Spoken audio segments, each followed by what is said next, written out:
Saudara sekalian, marilah kita membuka hati kita untuk menyambut firman Tuhan dibacakan dan diberitakan.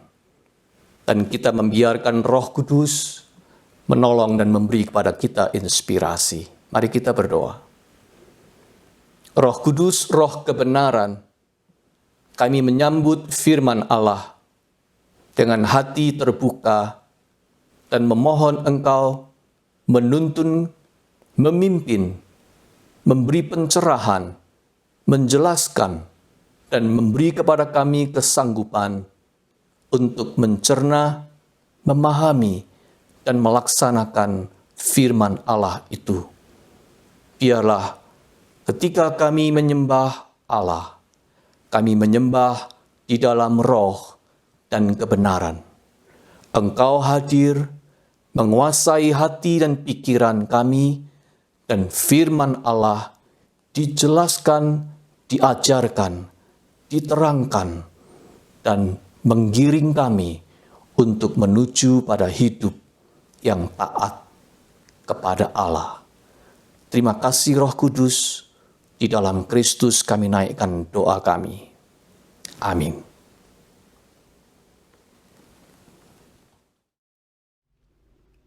Bacaan Alkitab diambil dari kitab Kejadian pasal 2 ayat 8 sampai dengan 17. Selanjutnya Tuhan Allah membuat taman di Eden di sebelah timur. Disitulah ditempatkannya manusia yang dibentuknya itu.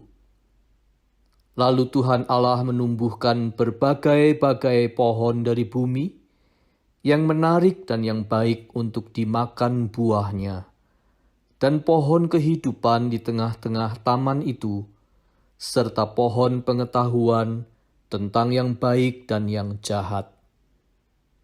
Ada suatu sungai mengalir dari Eden untuk membasahi taman itu, dan dari situ sungai itu terbagi menjadi 4 cabang. Yang pertama namanya Pison, yakni yang mengalir mengelilingi seluruh tanah Hawila tempat emas ada. Dan emas dari negeri itu baik. Di sana ada damar bedolah dan batu krisopras. Nama sungai yang kedua ialah Gihon, yakni yang mengalir mengelilingi seluruh tanah Kush. Nama sungai yang ketiga ialah Tigris, yakni yang mengalir di sebelah timur Asyur. Dan sungai yang keempat ialah Efrat. Tuhan Allah mengambil manusia itu dan menempatkannya dalam Taman Eden untuk mengusahakan dan memelihara taman itu. Lalu Tuhan Allah memberi perintah ini kepada manusia.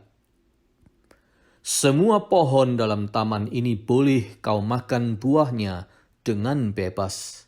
Tetapi pohon pengetahuan tentang yang baik dan yang jahat itu, janganlah kau makan buahnya. Sebab pada hari engkau memakannya, pastilah engkau mati. Demikianlah pembacaan Alkitab firman Allah. Berbahagialah kita yang mendengar firman Allah dan memeliharanya. Haleluya.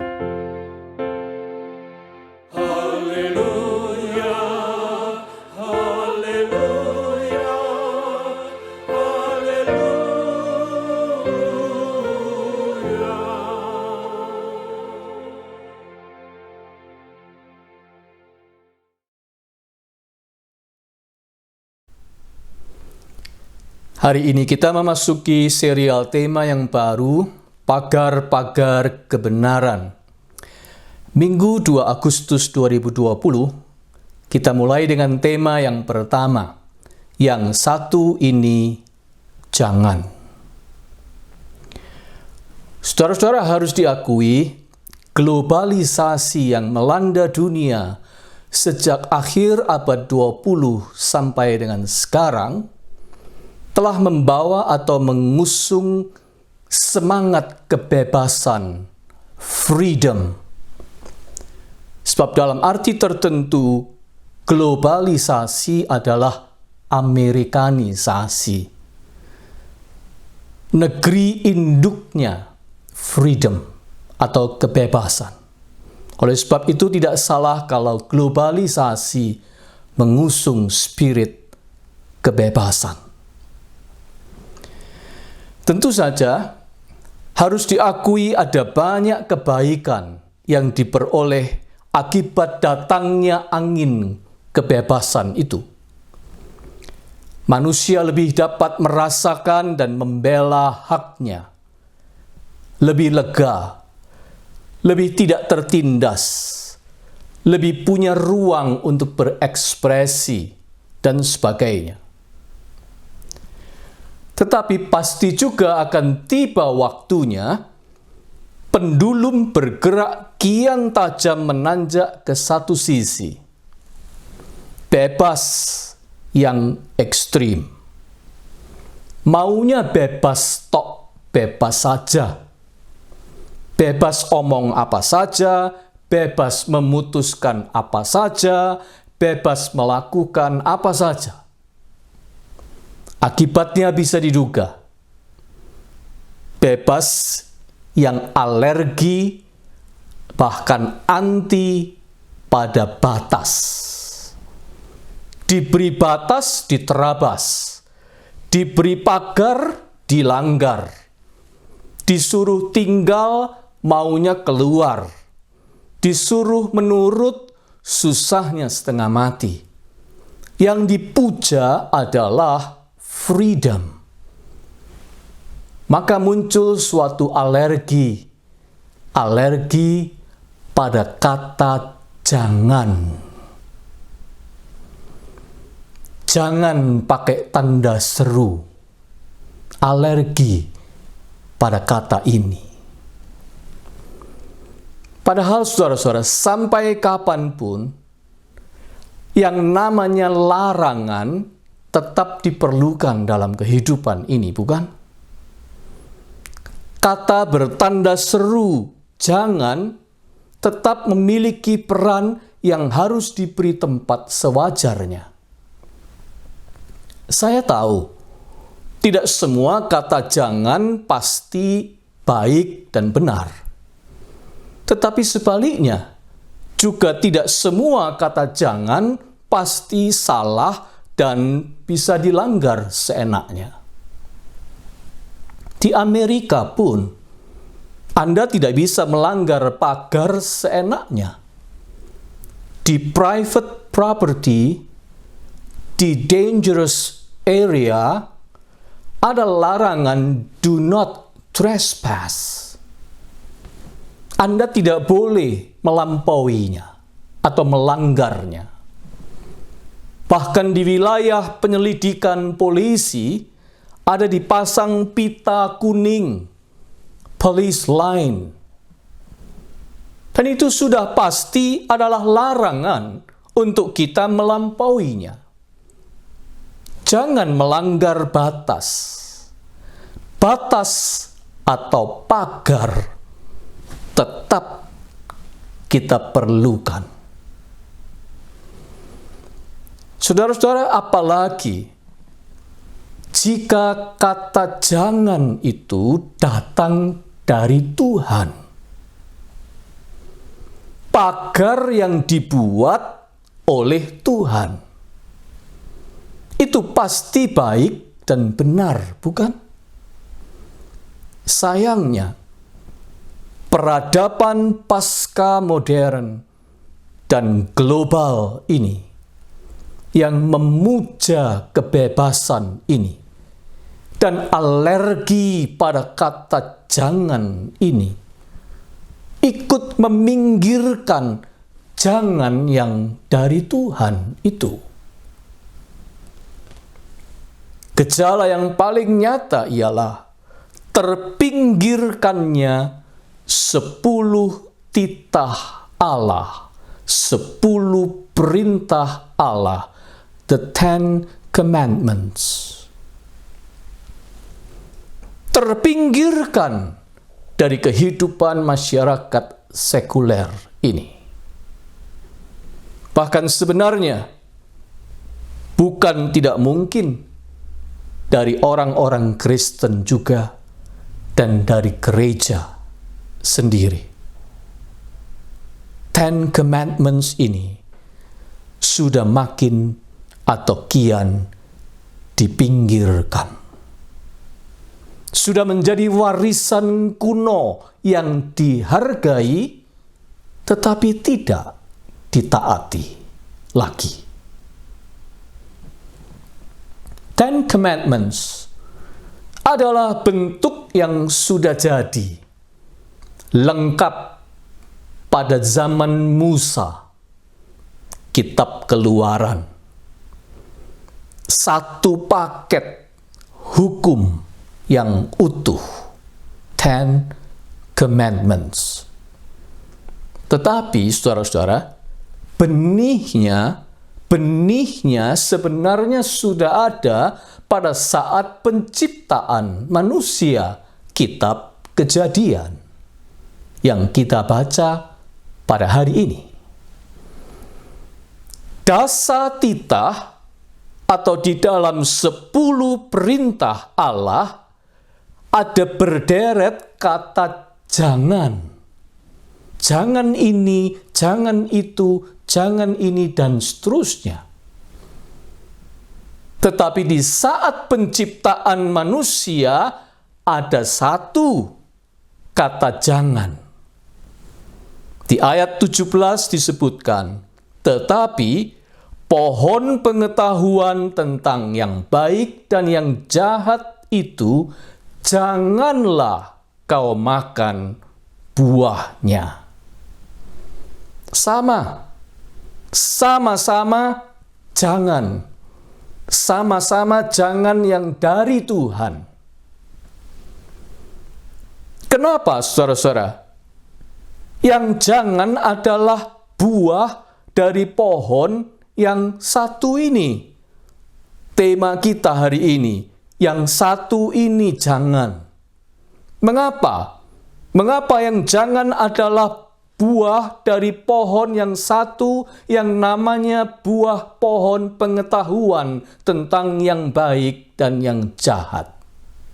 Mengapa? Saudara-saudara, ciri kental masyarakat zaman now ini adalah punya opsi-opsi dan bebas memilih opsi sendiri. Itu cirinya, mau menentukan sendiri. Menentukan sendiri pemimpinnya siapa. Menentukan sendiri mau lewat jalan atau cara apa. Mau menentukan sendiri beli di mana. Mau menentukan sendiri suka yang mana. Menentukan sendiri tanggal lahir bayinya kapan. Bahkan menentukan sendiri cara untuk mati dan seterusnya. Menentukan sendiri, itulah spiritnya. Just give me options, then I will take care of the rest of it. Itulah yang selalu dikatakan. Berikan saya pilihan-pilihannya saja, nanti sisanya urusan saya. Pokoknya, semua mau menentukan sendiri. Dan akhirnya, menuju kemana? Saya tidak berkata orang menentukan sendiri semuanya pasti buruk. Tidak. Tetapi kalau spiritnya selalu mau menentukan sendiri dalam segala perkara, ada ujungnya. Mau kemana? Saudara-saudara, ujungnya adalah menuju ke sini. Yaitu menentukan sendiri apa atau mana yang baik dan yang tidak baik untuk saya. Menentukan sendiri baik atau tidak baik itu tergantung saya. Saya yang menentukan sendiri. Padahal inilah pagar yang dibuat oleh Tuhan pada waktu menciptakan manusia.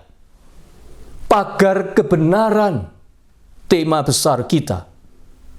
Kebenarannya di mana? Kebenarannya di sini, Tuhan itu yang paling tahu apa yang baik untuk manusia, untuk kita. Sebab Dia Tuhan, Dia itu yang menciptakan kita. Dia yang paling tahu apa yang baik dan tidak baik untuk kita. Pohon itu melambangkan kebenaran ini. Pohon tentang apa yang baik, pengetahuan tentang apa yang baik dan yang jahat. Jangan dilanggar. Artinya, jangan hal baik dan jahat, baik atau tidak baik, kamu yang menentukannya sendiri. Di luar aku, Tuhan. Inilah kebenarannya. Seolah-olah Tuhan ingin berkata, sebab aku tahu apa yang baik dan yang tidak baik untukmu. Dan aku yang akan memberitahu kamu mana itu yang baik dan mana itu yang tidak baik. Dan di mana batasnya. Itulah yang namanya hukumku.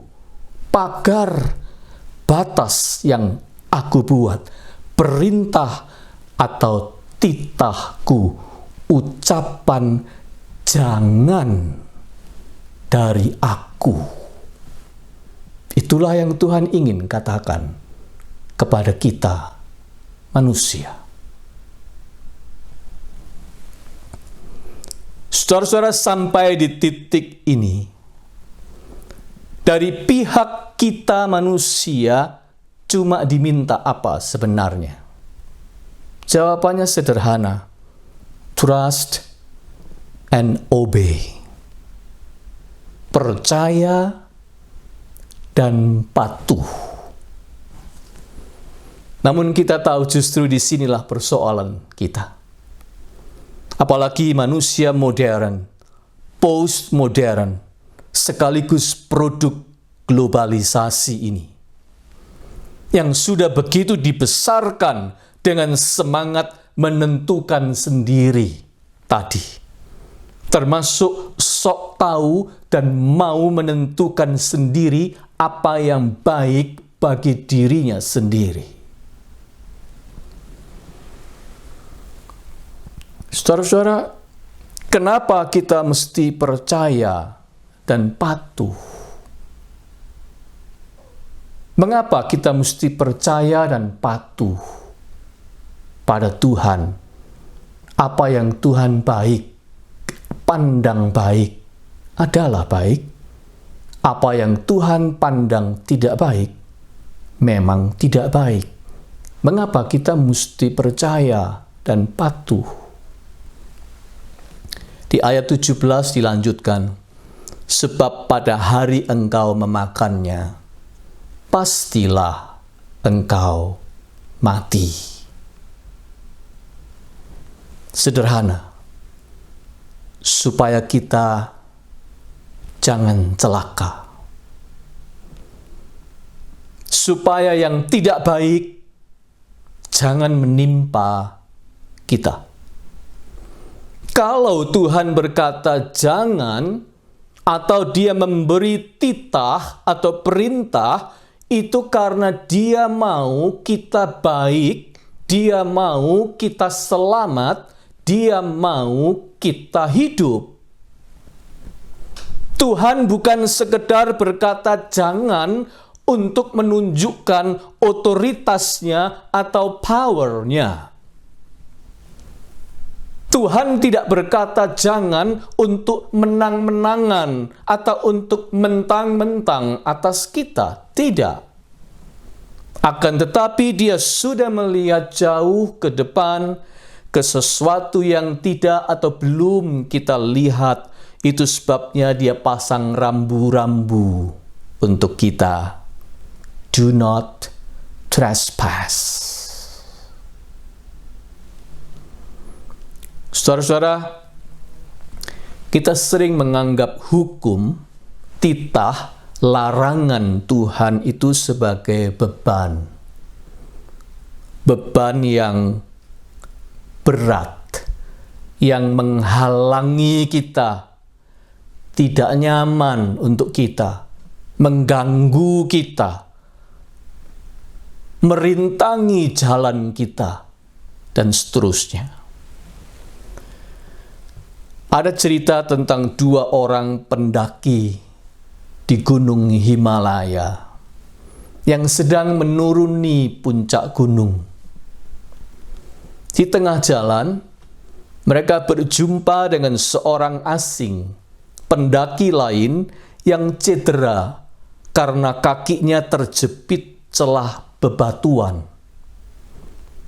Salah seorang dari mereka memutuskan tidak peduli dan melanjutkan langkahnya menuruni gunung. Tetapi teman satu lagi memutuskan untuk menolong, kemudian menggendong orang asing itu di punggungnya dan membawanya turun. Tentu, karena dia menggendong orang di punggungnya, dia melangkah lebih lambat. Dan sering dia harus berhenti untuk melepaskan lelah. Tetapi akhirnya mereka tiba juga di kaki gunung dengan selamat. Anehnya, teman yang satu yang jalan lebih dulu belum tiba. Belum ada di kaki gunung. Tunggu punya tunggu. Kemudian bahkan tim SAR juga mencari temannya itu. Akhirnya ada kabar datang bahwa temannya itu mati dalam kondisi membeku, tidak kuat menahan dinginnya udara pegunungan Himalaya. Saudara-saudara, pada saat itu dirinya baru tersadar bahwa dia selamat justru karena beban di punggungnya. Pendaki yang cedera yang ditolongnya itu. Ia justru terhindar dari bahaya membeku, tidak tahan dengan dinginnya udara di pegunungan Himalaya. Suhu badannya lebih terjaga karena dia memikul orang itu di punggungnya. Rupanya badan mereka yang saling menempel itu juga saling menghangatkan, sehingga mereka berdua bertahan dan selamat. Begitulah yang disangka beban berat dan merepotkan ternyata justru menyelamatkan. Hukum Tuhan mirip seperti itu. Memang sepertinya itu menahan langkah kita, mengganggu, terasa merepotkan, menghambat kelancaran kita untuk mencapai tujuan atau keinginan kita. Tetapi sebenarnya hukum Tuhan itu diberikan untuk menyelamatkan kita. Menyelamatkan kita dari apa? Dari bahaya kehidupan di mana manusia mau menentukan baik atau tidak baik menurut dirinya sendiri, lalu mengesampingkan Tuhan, dan akhirnya menjadi masyarakat yang tidak menyukai larangan Tuhan, dan akhirnya bergerak menjadi orang-orang, people yang tidak menyukai semua yang berbau larangan. Masyarakat yang serba membolehkan, semuanya boleh, tidak ada jangan. Masyarakat ini yang disebut sebagai masyarakat permisif. Semua dibolehkan. Saudara-saudara, lingkungan yang permisif membuat kita membuka pintu atau pagar bagi apa saja. Tidak berani set boundaries atau menegaskan batas kebenaran. Serba tidak tegas, termasuk tidak tegas ketika kita harus berkata tidak. Say no. Padahal sampai kapanpun, hidup ini tetap menghendaki kita say no jika kita memang harus say no. Jika kita memang harus begitu, kita harus berkata tidak. Justru ketika kita berkata tidak, kita berpihak pada kehidupan. Series of no's dalam 10 titah Allah, deretan kata jangan dalam 10 titah Allah adalah a great yes pada kehidupan, adalah sebuah persetujuan, keberpihakan pada life atau kehidupan. Oleh sebab itu, kalau memang diperlukan pada waktunya, Tuhan tidak pernah segan untuk berkata jangan kepada kita. Say no kepada kita. Karena itu adalah boundary yang memang harus dibuatnya untuk kebaikan dan keselamatan kita. Zig Ziglar, seorang motivator ternama, dia pernah berkata begini, "If God would have wanted us to live in a permissive society, He would have given us the 10 suggestions and not 10 commandments." Kalau Tuhan itu menghendaki kita menghidupi spiritnya masyarakat serba boleh, masyarakat permisif, maka Tuhan akan memberi kita 10 suggestion Tuhan, 10 saran Tuhan, bukan 10 perintah Tuhan. Tetapi nyatanya kita tahu, Tuhan memberi kita 10 perintah Allah. Dan itu diberikan untuk kita demi kebaikan dan keselamatan kita. Oleh sebab itu, saudara-saudara, marilah dengan hati yang percaya dan patuh kita sediakan minggu-minggu mendatang ini, minggu-minggu di depan ini, menjadi kesempatan untuk kita merenungkannya, merenungkan 10 perintah Allah itu satu demi satu. Sebab Tuhan sudah menetapkannya sebagai pagar-pagar kebenaran bagi kita. Amin.